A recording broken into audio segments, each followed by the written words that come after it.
Assalamualaikum and a very good evening. So today we are from Group 2, me, Muhammad Fairuz bin Ayub, together with my colleagues Irma Idayu and also Jasmini. We are going to present a title on aggregate planning, which is a subject under operation management. So next slide. So introduction. So intermediate range planning plays a crucial role in balancing supply and demand, which is over 2 to 12-month period.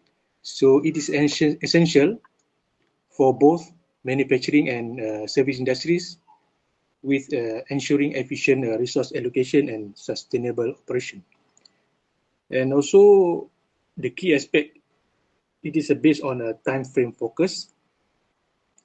It is unlike short-term scheduling or long-term strategy. So intermediate is a provide a structured approach to managing operation for a mid-term horizon, and also is a cross-functional coordination, which we can say that planning cannot happen in isolation, so it requires collaboration among multiple departments, uh, such as marketing, finance, operations, HR, and also it's involved planning scope, which is rather we focus on individual products. Intermediate range planning takes a broader view of product or service groups. So this aggregated approach simplifies decision making while ensuring alignment with the business goals. Okay. Next slide. The objective of aggregate planning, first, is to meet customer demand. So companies to make sure that the right amount of product or services is available precisely, so when customers need them. So it is effective forecasting and scheduling to prevent shortage or excess inventory, and also keeping operation responsive and reliable.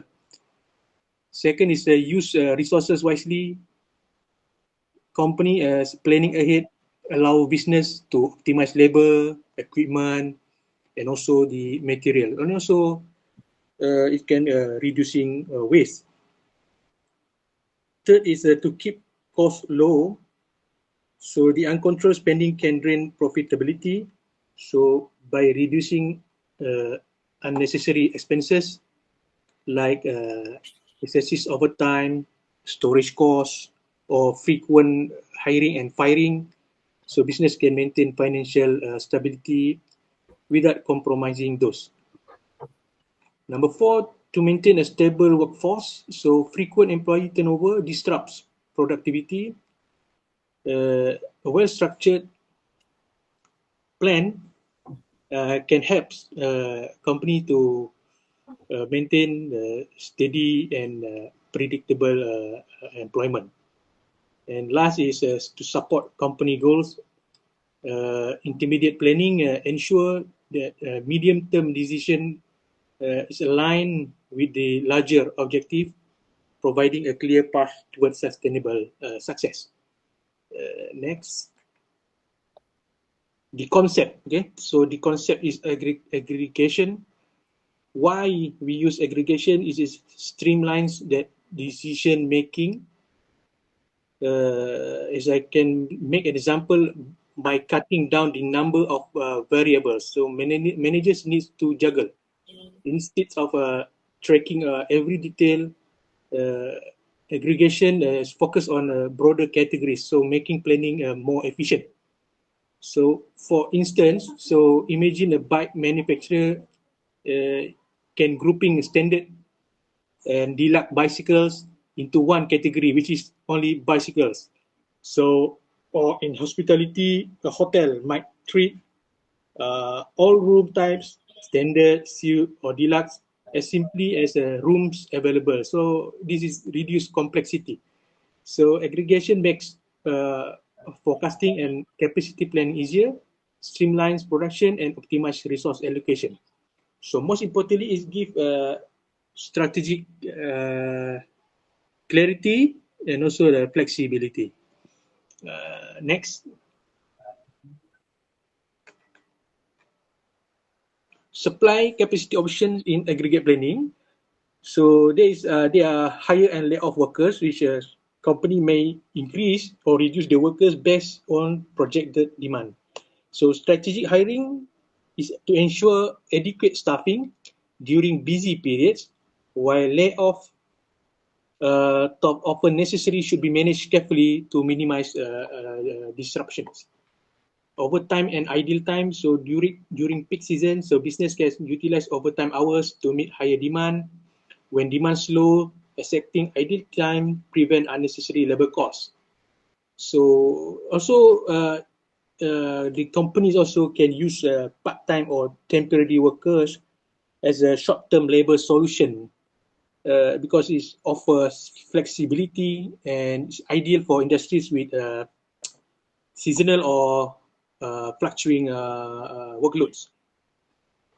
Next is inventory management, where companies are building up inventory in low demand periods to ensure readiness for future spikes and helps balance production schedules without frequent workforce adjustment. And also, company can use subcontracting when internal capacity isn't sufficient or outsourcing production to help meet deadlines and maintain service level. Okay, next. So next slide is we can see how is the basic strategies. Okay, there are three: level strategy, chase strategy, and also mix strategy. So level strategy, just bear in mind, is a constant output. So the strategy is to maintain consistent production output each period. So the companies rely really on inventory build up during low demand periods to meet future stage. While for chase strategy is a match output to demand. So this strategy is adjust production and workforce level to match the demand in real time. Unlike the level strategy where production remain constant, chase strategy focus on flexibility, so ensuring that companies only produce what is needed only.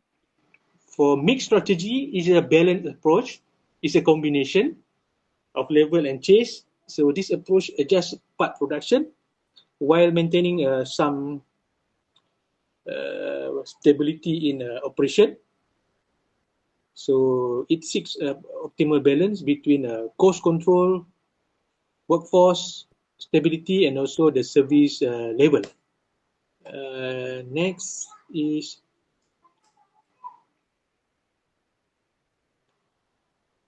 cost element. So the cost elements involve hiring and firing costs, which is expenses associated with recruiting, onboarding, training. Next is inventory holding costs, storing unsold goods requires a warehouse space, security, insurance. So this will occur cost. Overtime costs, also extra wages paid to employees working beyond regular hours to meet demand. Also, if the company use subcontractor also include subcontracting costs to pay external suppliers or third party to produce good. When internal capacity is insufficient, then need to pay to the subcon. And also got a back order cost, which is the financial impact, a delay order fulfillment, so leading to customer dissatisfaction, penalty fees, and potential loss of business. Next is example of an aggregate plane here. As we can see in the slide, as I mentioned before, the chase strategy is matches production to demand exactly each month So zero inventory, but fluctuating labor. As you can see here, the sample here said the forecast demand for January is 100, February is around 120, March is 140.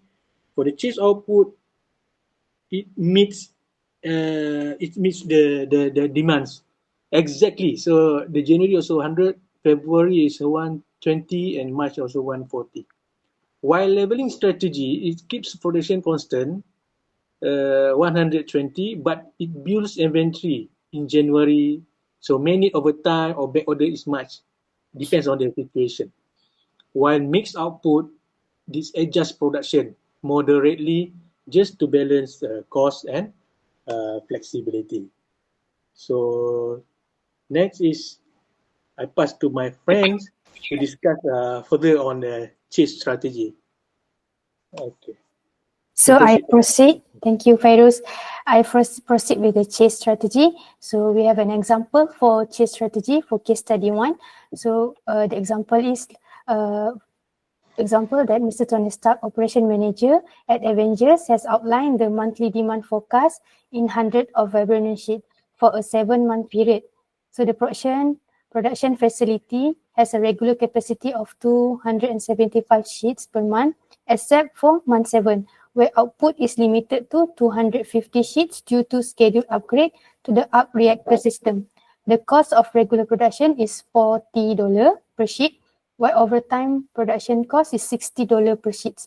So the company plans to use a chase strategy to producing to meet the monthly demand exactly.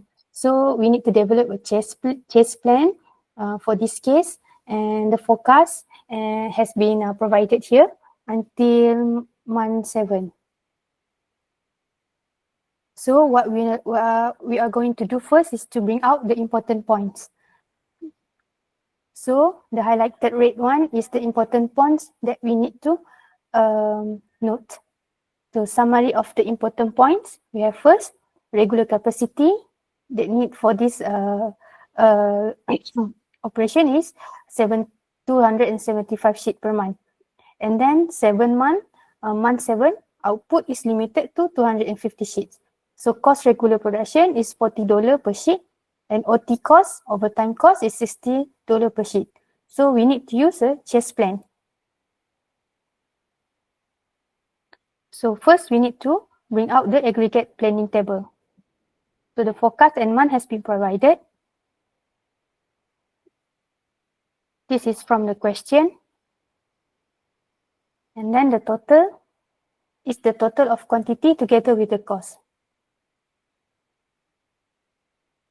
So we need to fill up all the regular output. Since this is the chase plans, then we need to follow as what for forecast needed. But there are different with the month 7, because at the question just now, for month 7, output is limited to 250. So we need to fill 250 for month 7. So for the other month, this is not the final regular output yet. Why? Because in this question also, they state that the regular capacity of 275 sheet per month. So we need to revise all the regular output for more than 275 to 275. So we need to change. So we put 275 here, 275 here, and 275 for month 5 as per question. And the total is sum of output regular quantity is 1850. So next, the month that we have a balance, so we need to put under OT. So output for overtime quantity will be available due to forecast quantity is higher than output regular quantity. So this 25 OT number is coming from forecast quantity minus output regular quantity. so equal to 25. Same goes to month 4. Overtime quantity equal to forecast quantity minus output regular quantity, 25. And month 5 and also month 7.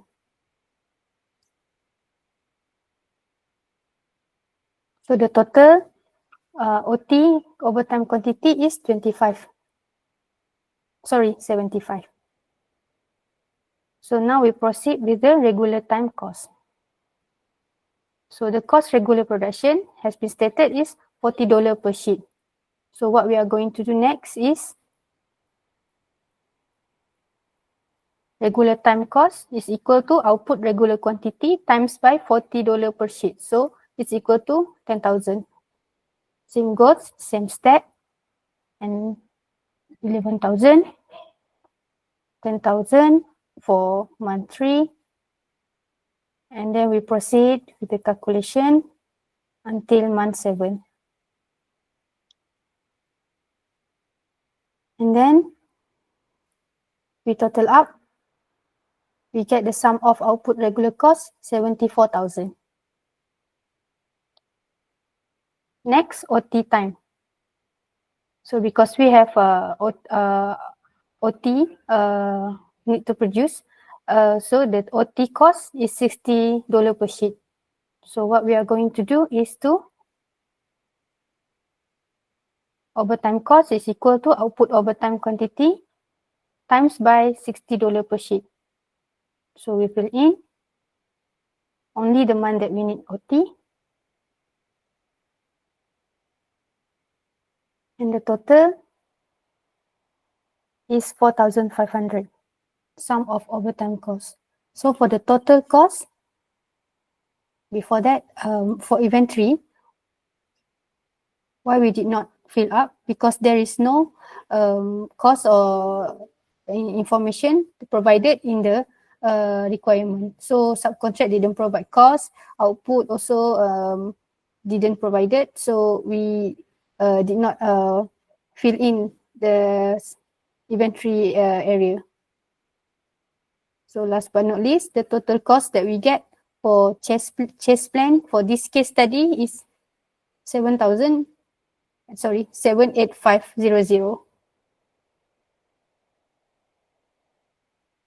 Next example of level strategy, I pass to my friend Jashwini. Thanks, Emma. So I'll be continuing on the example for level strategy. So the example here is regarding a General Motors bike plants manufacturer, which are manufacturing some cars. So the plant can produce about 25 cars per quarter for each worker. Workers receive 15,000 per quarter. It costs 7,000 to hire and train a new worker and 10,000 to lay off a worker. So GM has 480 workers on staff. Any cars in inventory at the end of quarter has a holding cost of 1,000. Construct an aggregate plan for the next 4 quarters using the level strategy and compute their total cost. So all the demand for 4 quarters has been already provided in the question. Next. So the information that we are extracting from the question is regular time, the cost during a regular time, which is 600 per car, for an inventory, which is 1,000 per car. So the company needs to manufacture 40,000 cars in quarter 1 until quarter 4, which means they are producing 10,000 cars every quarter. So we need 10,000 divided by 25 as each worker produces 25 per quarter, which means we need 400 workers to produce 10,000 cars every quarter. Next. So we have actually inputted the information just now from the table forecast for the forecast. So first period is 8,000, second period is 12,000, third period 9,000, and the fourth period is 11,000, which will total up to 40,000. So since it's a level strategy, we are going to divide each quarter with equal number of outputs, which means 40,000 divided by 4 will result in giving us 10K for every quarter. And then for the output forecast is basically regular output minus by forecast at the beginning, which means regular output, which is our 10K, minus by the forecast 8K will result into 2K. It same goes to the second quarter, third quarter, and fourth quarter. But you can see on the second quarter, we have regular output lesser compared to the forecasted. So which means it will result into a negative value. That's why we have included a bracket here. Same goes to quarter 4. It has resulted into negative 1,000. So, and then we'll move on to the inventory. Inventory at the beginning is 0 as per given in the question. So at the ending, we are expecting to have 2,000, which is from the, the ending is basically output forecast plus beginning. Output forecast, we have 2,000 here. And then the beginning is 0, so it will result into 2,000. And average is basically beginning plus ending divided by 2, which will give us 1,000. And then for the second quarter, we will carry forward the ending out inventory to the second quarter. That's why I have put an arrow here. We are bringing forward the second quarter's ending inventory to the second quarter's beginning. So we will continue to carry forward the inventory from ending to the next quarters respectively. And then we have no backlogs for this case. So backlogs will be 0. For the cost, is basically output times cost per car. As per mentioned in the question, the cost per car is 600. So we are basically multiplying 10,000 with 600, which will result into 6 million. So every quarter they are spending 6 million to produce the 40,000 cars. So in total, it will sum up to 24 million here. And then we'll go to the inventory. Inventory is basically average inventory times with inventory cost per car, which is 1,000 in this case. So average inventory we are getting from the computation that we did before for the inventory part. So for example, 1,000 for the first quarter, we have average inventory of 1,000, and we have to times with $1,000, which is the inventory cost. So it will result into 10 million. So you have to keep repeating the same steps for the quarter 2, 3, and 4. So for the back orders, we don't have any back orders cost, as we don't have any backlogs. And the total is basically sum of regular plus inventory here, which will result into 70 million. So for the first quarter, so we will keep repeating the same steps for quarter 2, 3, and 4. And the final cost here is about 27 million, which will tally with the 24 million plus 3 million. So as long as it's tally, we are good to go. Next. So next is an example of a mixed strategy. So a manufacturing company wants to develop an aggregate production planning using a mixed strategy that includes regular production, overtime, and subcontracting to meet demand while minimizing costs. The forecasted demand for the next 8 months is shown below. The company has a production rate of 130 units per month using regular time and can produce up to 20 additional units per month using overtime, or outsource up to 15 units per month at an extra cost. The cost per unit produced via regular time is $60, via overtime is $75, and via subcontracting is $90. Inventory holding costs are $2 per unit per month, and backlog costs are $10 per unit per month. And we have all the information here as required for the forecast for 8 months.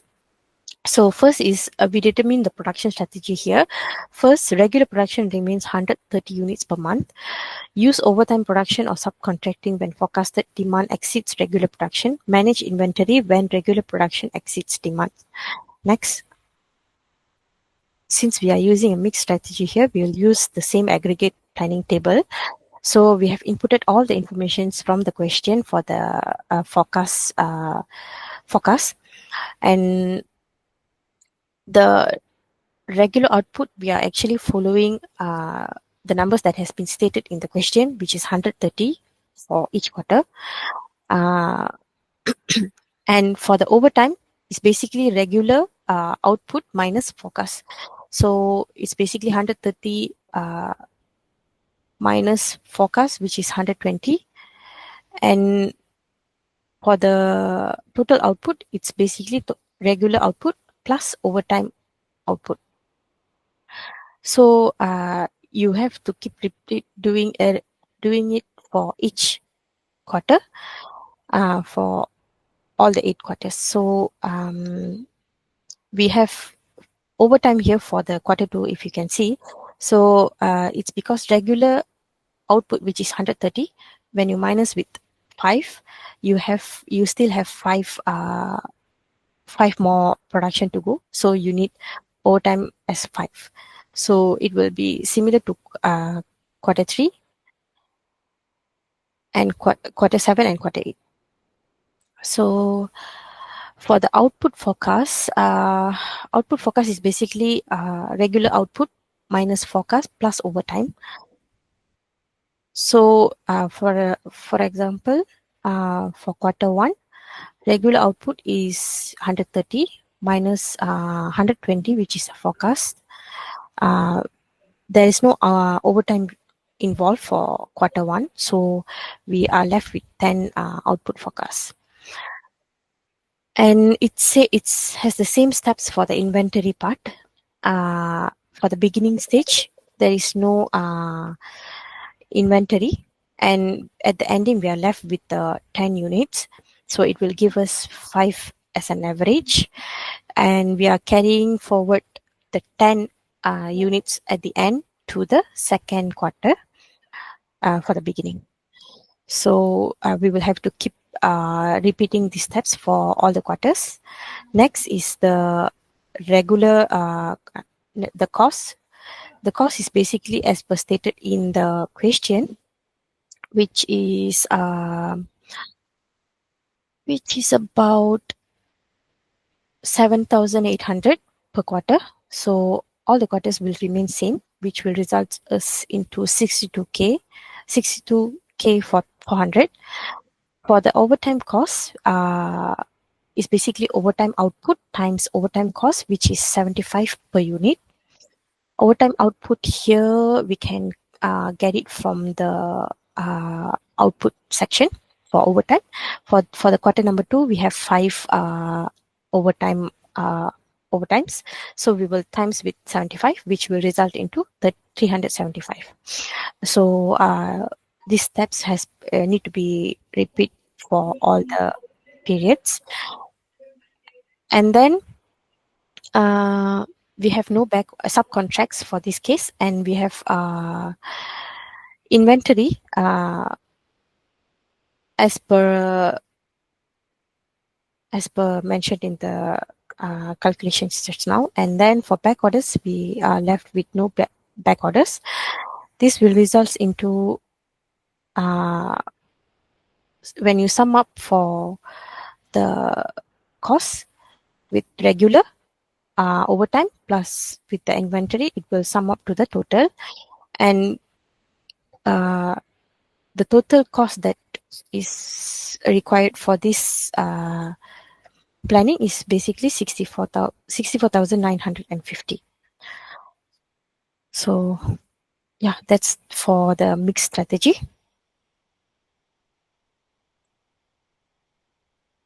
So that's all for us from us. Thank you. Thank you.